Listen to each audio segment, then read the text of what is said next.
Assalamualaikum warahmatullahi wabarakatuh.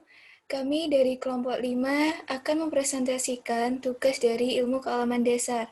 Saya Saila Lorenza dan teman-teman saya. Saya Lalu Lutfi Rahmadi dan teman saya. Saya Nasruddin Wahid. Untuk yang pertama, mengenai materi pokok. Kami akan menjelaskan tentang bagaimana sejarah perkembangan makhluk hidup, asal mula kehidupan dalam perspektif ilmu alamiah modern, keberagaman makhluk hidup di bumi, telepita, dan pterodopita. Untuk materi yang pertama, sejarah perkembangan makhluk hidup ini akan dijelaskan oleh Lutfi. Silahkan. Sejarah perkembangan makhluk hidup. Evolusi kehidupan adalah kenyataan yang tidak dapat dipungkiri. 1. Terdapat teori yang menyatakan bahwa awal mula kehidupan berasal dari lautan. Pandangan filsuf Yunani, yakni Thales, yang menyatakan bahwa alam ini berasal dari air. Pada mulanya, di bumi hidup makhluk yang bersel tunggal. Kemudian terjadi proses evolusi sehingga muncul hewan dan tumbuhan yang sederhana dan mendekati kesempurnaan. Berdasarkan sejarah melalui peneliti geologi atau peneliti tentang lapisan kulit bumi, berjuta-juta tahun yang lalu, perkembangan makhluk hidup di bumi dapat dijelaskan dengan pembagian zaman berdasarkan geologi, yaitu yang pertama, zaman Arkeokum atau zaman tertua. Zaman Arkeokum kurang lebih ada 2.500 juta tahun yang lalu. Bumi masih berbentuk bola pijar, berputar pada porosnya, suhu udara panas, iklim dan cuaca tidak stabil, dan belum ada tanda-tanda kehidupan. Next. 2. Zaman Paleozoikum atau zaman kehidupan tua. Zaman Paleozoikum kurang lebih ada pada 340 juta tahun yang lalu. Iklim dan cuaca masih berubah-ubah, curah hujan sangat tinggi, keadaan lingkungan di bumi belum stabil. Pada zaman ini mulai muncul tanda-tanda kehidupan dengan munculnya makhluk pertama di bumi. Makhluk bersel satu, mikroorganisme seperti protozoa, dan berkembang hewan yang tidak bertulang punggung seperti jenis ikan dan jenis ganggang atau rumput-rumputan. Dan yang ketiga, zaman Mesozoikum atau zaman kehidupan pertengahan. Zaman Mesozoikum ada pada tahun kurang lebih 140 juta tahun yang lalu. Keadaan iklim dan cuaca berangsur-angsur membaik. Makhluk hidup yang muncul pada zaman ini adalah binatang-binatang reptil yang mempunyai ukuran badan sangat besar. Zaman Mesozoikum disebut juga zaman reptil. Next. 4. Zaman Neozoikum atau Kanozoikum. Kurang lebih 60 juta tahun yang lalu. Keadaan bumi semakin membaik. Cuaca dan iklim semakin stabil dan kehidupan semakin berkembang dengan pesat. Zaman Neozoikum dibedakan menjadi dua. Yang pertama, zaman Tersier merupakan zaman ketiga.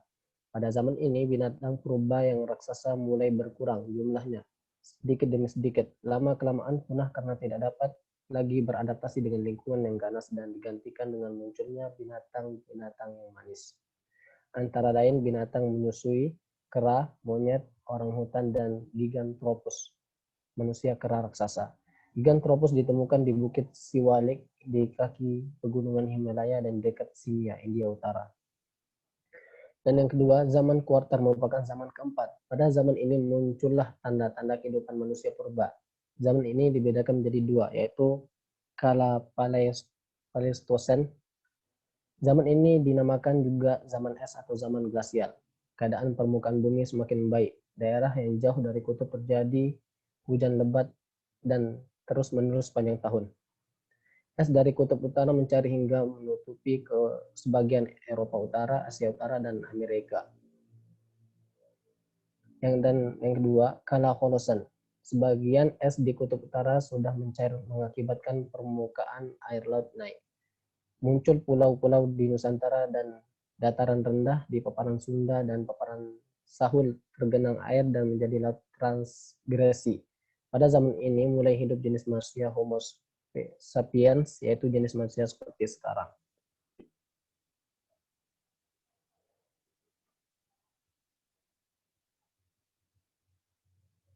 Selanjutnya dijelaskan oleh Nasruddin. Silahkan. B. Asal mula kehidupan dalam perspektif ilmu alamiah modern. 1. Teori generatio spontanea, yaitu makhluk hidup ada dengan sendirinya dan muncul secara spontanitas. 2. Teori kosmozoa, yaitu makhluk hidup yang terdapat di bumi berasal dari planet lain, yang mungkin berbentuk spora yang aktif jatuh ke bumi lalu berkembang biak. 3. Omnivivum ex ovo, yaitu kehidupan bukan disebabkan ketidaksengajaan, tetapi ada dan berada karena disengaja keberadaannya. Francisco Redi, ahli biologi dari Italia, melakukan pembuktian empiris bahwa ulat pada bangkai tikus berasal dari telur lalat. 4. Homo ex vivo adalah telur berasal dari makhluk hidup. Teori ini ditemukan oleh Lazzaro Spallanzani, seorang Italia yang melakukan eksperimen terhadap kaldu. Next. 5. Omnivivum ex vivo atau teori biogenesis, yaitu yang hidup selalu berasal dari orang yang hidup. Teori ini ditemukan oleh Louis Pasteur, seorang sarjana kimia dari Prancis. Ia melakukan eksperimen mikroorganisme sebagai kelanjutan dari eksperimen Spallanzani. 6. Teori Urey, yaitu teori yang ditemukan oleh seorang ahli kimia dari Amerika Serikat bernama Harold Urey, bahwa atmosfer bumi pada mulanya kaya akan gas-gas metana, amoniak, hidrogen, dan air. 7. Teori Oparin-Haldane diperkenalkan oleh Alexander Oparin, seorang ahli biologi berkebangsaan Rusia, bahwa jasad hidup terbentuk dari senyawa kimiawi dalam laut pada atmosfer bumi belum mengandung oksigen bebas. Next.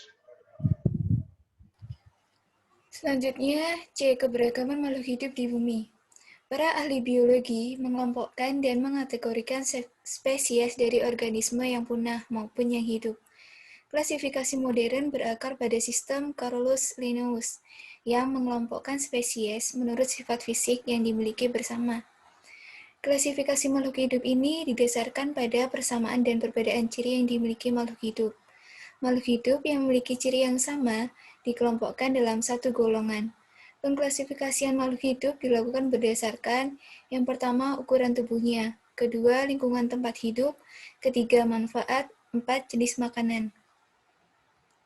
Selanjutnya, berdasarkan sistem klasifikasi berdasar kingdom. Yang pertama, Monera. Monera ini berupa makhluk hidup sel tunggal. Kelompok Monera terbagi atas Eubacteria dan Archaebacteria. Eubacteria ini yang berbentuk kapsul yang berwarna merah, dan Archaebacteria berbentuk bulat yang berwarna hijau. Yang kedua, Protista.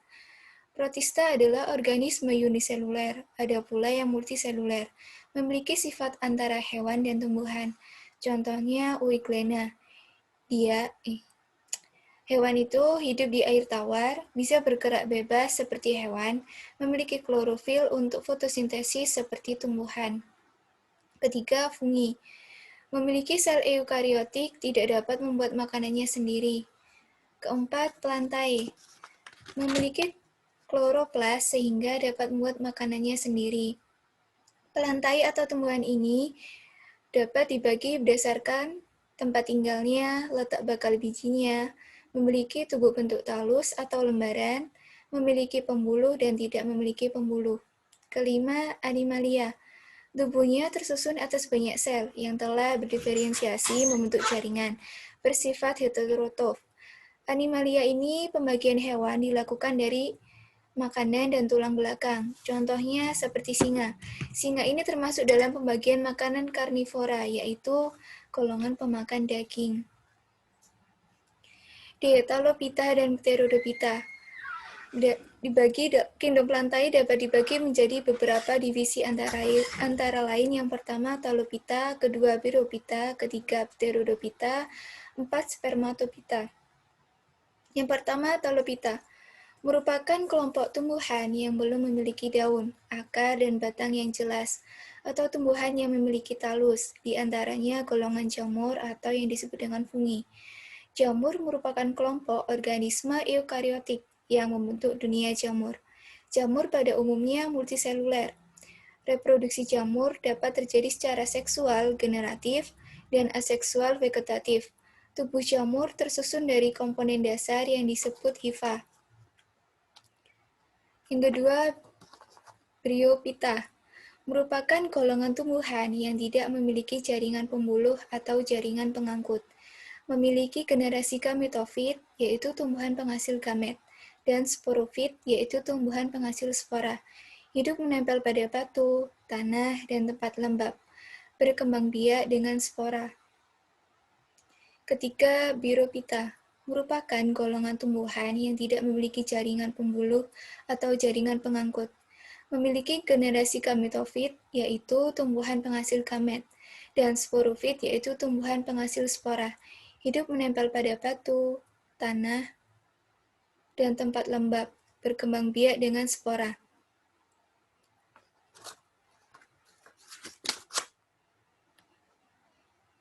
Yang keempat, Spermatophyta merupakan tumbuhan berbiji yang berkembang biak secara seksual.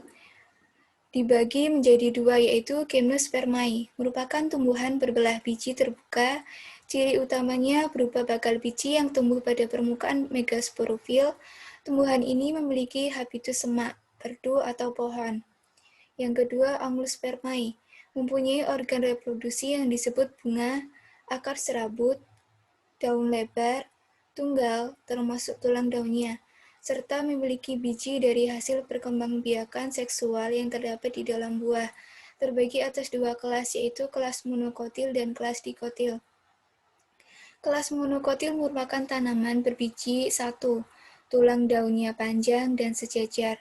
Kelas dikotil merupakan tanaman berbiji dua, tulang daunnya menyirip atau menjari. Jadi kesimpulannya adalah evolusi kehidupan adalah kenyataan yang tidak dapat dipungkiri. Kehidupan diawali oleh munculnya makhluk hidup yang bentuk dan jenisnya berbeda-beda dengan makhluk hidup sekarang ini. Secara perlahan-lahan perubahan bentuk dan perilaku kehidupan dari setiap makhluk pun terjadi.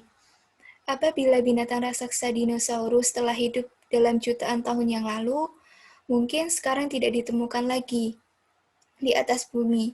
Dan pada saat ini, mungkin binatang yang paling besar adalah hanyalah gajah. Demikian presentasi dari kelompok kami. Mohon maaf bila ada salah kata. Wassalamualaikum warahmatullahi wabarakatuh.